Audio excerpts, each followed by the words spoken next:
এটাকে বলা হয় ফ্যাট। ঠিক আছে, ফ্যাট ফ্যাট মানে ফিল্ড ইফেক্ট ট্রানজিস্টর। তোমরা একে দেখবা, ঠিক আছে, ফিল্ড ইফেক্ট ট্রানজিস্টর বা যে fat junction field effect transistor লেখার দরকার নেই, বইকে দেখবা। হ্যাঁ, ফ্যাট। তাহলে এই ফ্যাটের চিহ্নটা হচ্ছে এরকম, মসফেট। এগুলোর মধ্যে সমান সমান থাকতো, এগুলোর মধ্যে কি থাকে এরকম। আর ট্রানজিস্টরটা কিরকম ছিল, এরকম, তাই না? এটার মধ্যে তীর চিহ্ন ছিল, তাই না? একটাতে তীর চিহ্ন ছিল। তাহলে এটা যদি তীর চিহ্ন এনে থাকে তাহলে এটার নাম ছিল এন পি এন ট্রানজিস্টর দিক দেয়। আর যদি ভিতরের দিকে থাকতো তাহলে পিএনপি ট্রানজিস্টর। এই লেখেন কেন আপনার বুঝলাম না, আমি না করছি না, পড়াই লেখার দরকার নেই। এটা ছিল এনপিএন। তাহলে এই ট্রানজিস্টর দুই ধরনের ছিল, একটা আছে কি এনপিএন আর পিএনপি, আর একটা কি আছে পিএনপি ট্রানজিস্টর, তাই না? আচ্ছা, এটার ক্ষেত্রে এটা হচ্ছে কি ট্রানজিস্টর, আর এটাকে বলা হয় ফেট, ফিল্ড ইফেক্ট ট্রানজিস্টর বা জাংশন ইফেক্ট ট্রানজিস্টর। যে মানে যে ফেট অথবা ফেট মানে ফিল্ড ইফেক্ট ট্রানজিস্টর। এটা হচ্ছে যদি ভিতরের দিকে থাকে তাহলে এটার নাম হচ্ছে এন চ্যানেল। ঠিক আছে, এন চ্যানেল, CHANN চ্যানেল। আর যদি বাইরের দিকে তাকে চিহ্নটা সেটা হবে কি পি চ্যানেল। এটার মধ্যে হয় এনপিএন অথবা পিএনপি, আর এটার মধ্যে কি হয় এন চ্যানেল অথবা পি চ্যানেল। P channel. ঠিক আছে, যদি তীর চিহ্নটা ভিতরের দিকে থাকে তাহলে হচ্ছে এন চ্যানেল, ভিতরের দিকে যদি থাকে, আর যদি বাইরের দিকে থাকে তাহলে হচ্ছে কি পি চ্যানেল। ঠিক আছে, কথা ক্লিয়ার? আচ্ছা, এখন এটাকে বলতো কালেক্টর, তাই না? আর এটাকে বলতো কি বেস, আর এটাকে কি বলতো এমিটার। আর এটার ক্ষেত্রে এটাকে বলা হয় ড্রেন, আর এটাকে বলা হয় সোর্স, আর এটাকে বলা হয় গেট। তাহলে এটার মধ্যে তিনটা টার্ম, কিন্তু এটা কিন্তু এরকম না। যখন আমরা মসফেট করব, মসফেট, তখন ড্রেন, গেট, সোর্স এইগুলা কিন্তু চিহ্নিত করতে হবে, মানে ভোল্টেজ দেখে, মানে চ্যানেল দেখে তারপরে চিহ্নিত করতে হবে। এভাবে চিহ্নিত করা যাবে না, কিন্তু আমরা অ্যাপ্রক্সিমেটলি এটাই শিখি এখন। ঠিক আছে, পরে আমরা ডিপলি যখন মসফেট করবো তখন ডিপলি শিখবো কোনটা কে এন চ্যানেল কোনটা পি চ্যানেল, এটা আমরা পরে শিখবো। ঠিক আছে, কথা ক্লিয়ার? আচ্ছা, আপাতত আমরা জানি মাঝখানটা অলওয়েজ গেট। তাহলে একটা সোর্স আর একটা কি হয়, এটা হয় সোর্স হইতে পারে অথবা ড্রেন হইতে পারে, আর এটা কি সোর্স হইতে পারে অথবা ড্রেন হইতে পারে। ক্লিয়ার কথা? আচ্ছা, এইটার ক্ষেত্রে কোন ভ্যালুটা মুখস্থ থাক মানে দেওয়া থাকতো সবসময় বেস ভ্যালু। বিটা। এটার ক্ষেত্রে কোন ভ্যালুটা দেওয়া থাকবে, আইডিএসএস, মানে ড্রেন সোর্স স্যাচুরেশন কারেন্ট। আমরা জানার দরকার নাই, নাম নাকি এনে দেওয়া থাকবে বিটা, আর এনে দেওয়া থাকবে আইডিএসএস কারেন্ট। কি দেওয়া থাকবে, আইডিএসএস কারেন্টটা দেওয়া থাকবে। ক্লিয়ার কথা? এনে কোন কারেন্টটা দেওয়া থাকবে, আইডিএসএস। আর এই ক্ষেত্রে এই দিক দিয়ে যে কারেন্টটা ঢুকতো সেই কারেন্টটা কি ছিল, আইসি কারেন্ট। আর এই দিক দিয়ে যে কারেন্টটা যাইতো সেটা কি, আইই কারেন্ট। I current. তাহলে আইটা হয়তো কি আইসি প্লাস কত আইবি। আর এই দিক দিয়ে যে কারেন্টটা ঢুকতো সেই কারেন্টটা কি কারেন্ট ঢুকতো, base current IB, IB current. আর এইটার ক্ষেত্রে এই দিক দিয়ে যে কারেন্টটা যেহেতু আমরা ড্রেন দিছি, তাহলে এই দিক দিয়ে কোন কারেন্টটা যাবে, ড্রেন কারেন্ট। আর এই দিক দিয়ে কোন কারেন্টটা যাবে, আইএস, সোর্স কারেন্ট। বাট এটা অলওয়েজ কি হয়, সমান হয়, কারণ কি এই গেট কারেন্ট হচ্ছে শূন্য। ক্লিয়ার? অ্যাকচুয়ালি এটা কি মানে এটার সাথে যদি তুলনা করি তাহলে is equal to ID plus কত আইজি। আর আইজিটা অলওয়েজ কি কি পরিমাণ কারেন্ট ঢুকবে, জিরো। জিরো, মানে এটা রিভার্স বায়াসে কাজ করে। কথা ক্লিয়ার? তাহলে যেহেতু এটা জিরো ঢুকে তাহলে এই আইডি এবং আইএস দুইটাই কি হয়ে যাবে, সমান। তাকে এই জন্য আমরা আইএস বলতে কোনো কিছু শিখবো না, শুধু খালি একটা কারেন্টই প্রবেশ করে, সেটা কোনটা, আইডি। কথা ক্লিয়ার? আচ্ছা, এখন একটা জিনিস খেয়াল করো, আমরা আইসি ইকুয়াল টু মানে আমরা যদি এটা বের মানে আইসিটা যদি বের করতে চাইতাম তাহলে এটার সাথে তুলনা করে বের করতাম। তাহলে আইসি ইকুয়াল টু কি লিখতাম, বিটা ইনটু কত আইবি, এটা লিখতাম না? তাহলে এই দিক দিয়ে যে কারেন্টটা, এই কারেন্ট, আর এই দিক দিয়ে যে কারেন্টটা, এই কারেন্টটাই তো এটা। তাহলে এই দিকে যে কারেন্টটা, আইডি কারেন্টটা যে আমরা বের করতে চাই, তাহলে যেটা লিখবো সেটা হচ্ছে কি কনস্ট্যান্টটা, আর এটার মধ্যে কি ছিল কনস্ট্যান্টটা। আর এটার ক্ষেত্রে লিখবো 1 মাইনাস বিজিএস ভাগ কত বিপি স্কোয়ার, মানে আইসি ইকুয়াল টু বিটা আইবি মুখস্থ করাইছিলাম আমি, তাই না? কিন্তু এখানে আমি কোন জিনিসটা মুখস্থ করাইতে বলতেছি? আইডি শুরু, আইডি এটা মুখস্থ করতে হবে। আইডি ইকুয়াল টু কি লিখতে পারি আমরা? ID equal to IDSS 1 minus BGS ভাগ কত? বিপি। বিজিএস ভাগ কত? বিপি। এটা অনেক সময় বিজিএস না লিখে এইরকমও লেখে, বিজিএস না লিখে বিজিএস অফ লেখে। কি বললাম? BGS of. অনেক বইয়ের মধ্যে আমরা এই বিপি না লিখলে এটা লেখা থাকবে। কি বললাম? মানে বিপির বদলে বিজিএস অফ লেখা থাকতে পারে। তাহলে বিজিএস অফ যেই কথা আর বিপিটা কি একই কথা। পরবর্তীতে আমরা যখন ট্রান্সফার ক্যারেক্টারিস্টিক কাজ করবো এইগুলা, তাহলে তখন এইগুলার মানে আমরা আরো মিনিং জানতে পারবো। তখন দেখা যাচ্ছে এই বিজিএস অফটা এই বিপির মডুলাস হয়। আমরা এটা পরে দেখবো, এখন না। হ্যাঁ, এটার নাম হচ্ছে পিনস অফ ভোল্টেজ। এটার বাংলা নাম কি?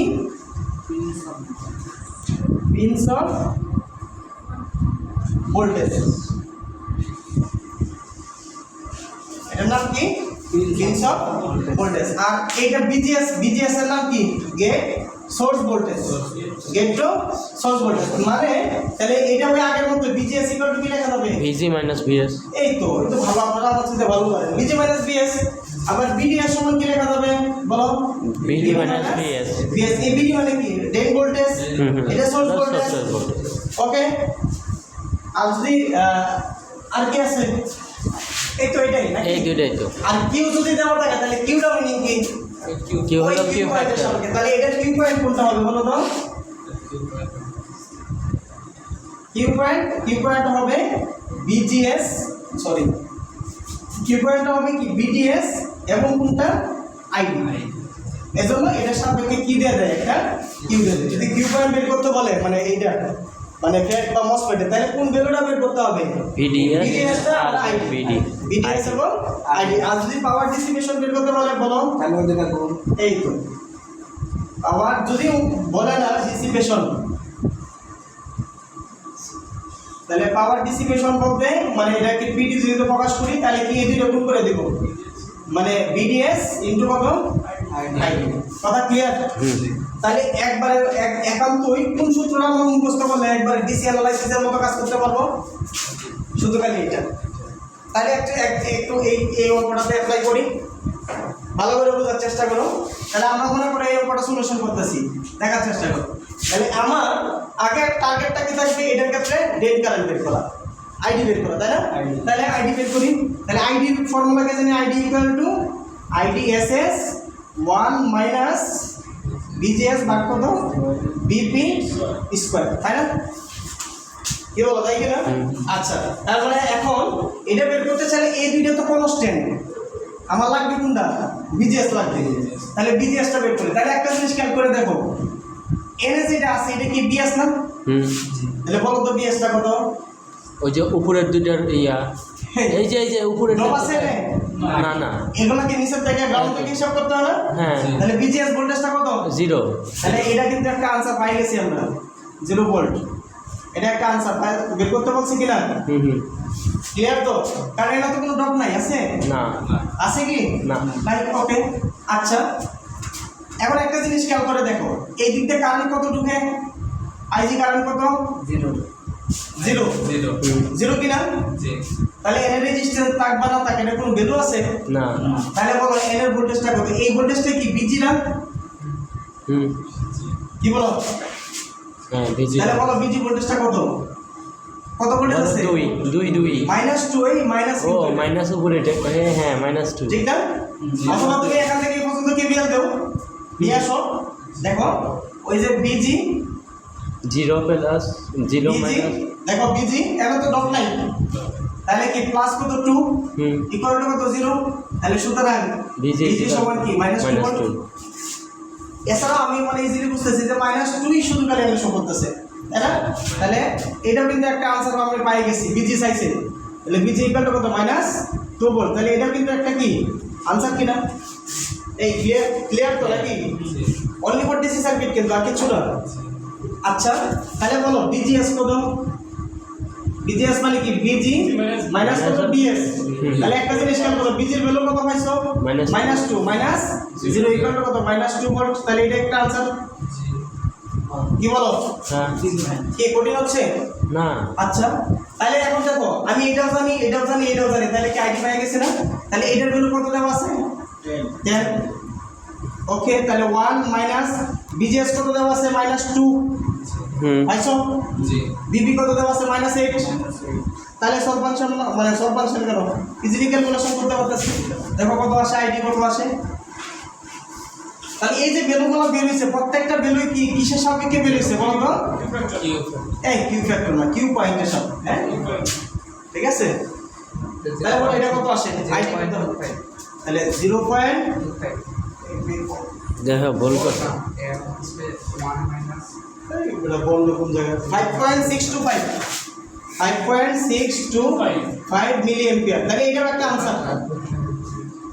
কি বোঝা গেছে? এ ক্লিয়ার কথা? জি। আচ্ছা এখন আমাদের দরকার কি এনার্জি ভোল্টেজটা, এই ভোল্টেজটা কি ভোল্টেজ বিডি না? কি বলো বিডি কিনা? হ্যাঁ, এই BD দেখো voltage। বিডি না? হ্যাঁ, তাহলে বলো বিডি টা কত আসে? 16 মাইনাস বিডি মানে কি এই ভোল্টেজ থেকে এই ডটটা বাদ। ওকে তাহলে কত আছে 16 মাইনাস এদিকে কারেন্ট আসতেছে কত এটা 5.625 ইনটু কত রেজিস্ট্যান্স কত 2। তাহলে দেখো কত আসে। তাহলে এর সাপেক্ষে কি দেওয়া যায়, একটা কিউ দেওয়া যায় তাই না? কত আসছে 4.75 নাকি 4.75 ভোল্ট। মেয়ে আপনাদেরকে 100 বার বলছি মুখে কোনো বলবেন না, ক্যালকুলেটর ছাড়া কোনো কথা হবে না। কত আসছে 4.75 ওকে। তাহলে আমার দরকার কি আবার আরেকটা ভ্যালু চাইছে বিডিএস তাই না? তাহলে বলেন বিডিএস কত? বিডিএস ইকুয়াল টু কত লেখা যায়? VD minus BS. এটার মধ্যে কি দেওয়া যায়? ছোট করে একটা কিউ দেওয়া যায়। তাহলে বিডি কত পাইছেন? বিডি পাইলে বলা যায় 4.7 ওকে বিডি পাইছেন কত? 4.75 4.75। বিএস কত পাইছেন? 0। তাহলে ইকুয়াল টু কত? 4.75 ভোল্ট। তাহলে এটা একটা आंसर। কি বলেন কঠিন হয়ে গেছে? এখন যদি কিউ পয়েন্ট চাইতো জাস্ট খালি এই দুইটা করতেন, যদি পাওয়ার ডিসিপেটেড চাইতো এই দুইটা কি করে দিতেন? গুণ করে দিতেন। কথা কি ক্লিয়ার? Clear। আর এই একটাই ডুয়েটা 2012 সালে এসে এবারও আসতে পারি 12 13 এটা বেসিক্যালি আচ্ছা ভাই বিপি দেওয়া থাকবে কোনটা? ভিপি তোমাদের কি বললাম এই দুইটা ভ্যালু দেওয়া থাকবে মানে দেওয়া আছে ইজিলি দেখতেছো, তুমি আবার বলতেছো দেওয়া থাকবে। বুঝো নাই কইছান? ডিএস অলরেডি দেখতেছো মানে দেওয়া আছে।